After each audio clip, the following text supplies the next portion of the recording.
বছর শেষে প্রকাশ্যে দেশের সবথেকে ধনী এবং সবথেকে দরিদ্র মুখ্যমন্ত্রীর নাম। কয়েকশো কোটির সম্পত্তির মালিকানা নিয়ে তালিকার শীর্ষে রয়েছেন চন্দ্রবাবু নাইডু। সেখানে মাত্র 15 লক্ষ টাকার সম্পত্তির মালিকানা নিয়ে তালিকায় একেবারে নিচের নামটি মমতা বন্দ্যোপাধ্যায়ের। দেশের বাকি 31 জন মুখ্যমন্ত্রী কে কোথায় রয়েছেন আসুন জেনে নেওয়া যাক আজকের প্রতিবেদনে। অ্যাসোসিয়েশন ফর ডেমোক্রেটিক রিফর্মস বা ADR এর রিপোর্ট অনুযায়ী দেশের ধনীতম মুখ্যমন্ত্রী হলেন অন্ধ্রপ্রদেশের চন্দ্রবাবু নাইডু। তার সম্পত্তির পরিমাণ 931 কোটি টাকা। ধনসম্পদের নিরিখে তার থেকে অনেকটাই পিছিয়ে রয়েছেন দ্বিতীয় স্থানে থাকা অরুণাচলের মুখ্যমন্ত্রী পেমা খান্ডু। তার সম্পত্তির মোট পরিমাণ 332 কোটি।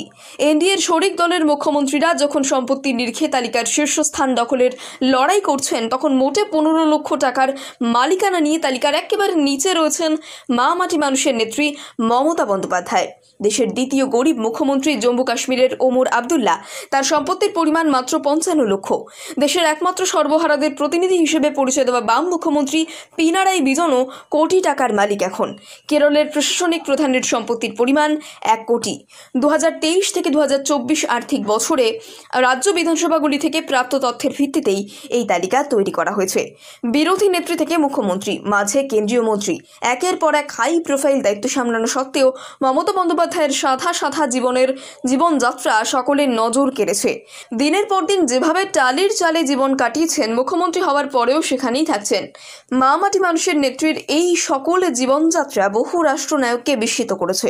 প্রসঙ্গত, মমতা বন্দ্যোপাধ্যায় একাধিকবার জানিয়েছেন তিনি প্রাক্তন সাংসদ এবং প্রাক্তন কেন্দ্রীয় মন্ত্রী হিসেবে পেনশন নেন না, এমনকি মুখ্যমন্ত্রী বা বিধায়ক হিসেবেও নেন না পুরো বেতন।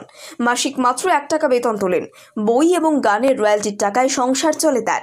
ফলে তিনিই যে দেশের দরিদ্রতম মুখ্যমন্ত্রী হবেন তা বলাই বাহুল্য। বছর শেষে প্রকাশ্যে দেশের সবথেকে ধনী এবং সবথেকে দরিদ্র মুখ্যমন্ত্রীর নাম। কয়েকশো কোটির সম্পত্তির মালিকানা নিয়ে তালিকার শীর্ষে রয়েছেন চন্দ্রবাবু নাইডু। সেখানে মাত্র 15 লক্ষ টাকার সম্পত্তির মালিকানা নিয়ে তালিকায় একেবারে নিচের নামটি মমতা বন্দ্যোপাধ্যায়ের। দেশের বাকি 31 জন মুখ্যমন্ত্রী কে কোথায় রয়েছেন আসুন জেনে নেওয়া যাক আজকের প্রতিবেদনে। অ্যাসোসিয়েশন ফর ডেমোক্রেটিক রিফর্মস বা ADR এর রিপোর্ট অনুযায়ী দেশের ধনীতম মুখ্যমন্ত্রী হলেন অন্ধ্রপ্রদেশের চন্দ্রবাবু নাইডু। তার সম্পত্তির পরিমাণ 931 কোটি টাকা।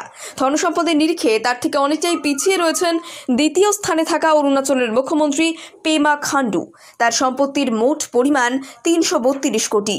এনডিএর শরিক দলের মুখ্যমন্ত্রীরা যখন সম্পত্তির নিরিখে তালিকার শীর্ষস্থান দখলের লড়াই করছেন, তখন মোটে 15 লক্ষ টাকার মালিকানা নিয়ে তালিকার একেবারে নিচে রয়েছেন মা মাটি মানুষের নেত্রী মমতা বন্দ্যোপাধ্যায়।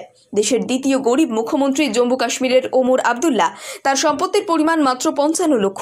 দেশের একমাত্র সর্বহারাদের প্রতিনিধি হিসেবে পরিচয় দেওয়া বাম মুখ্যমন্ত্রী পিনারাই বিজনও কোটি টাকার মালিক এখন।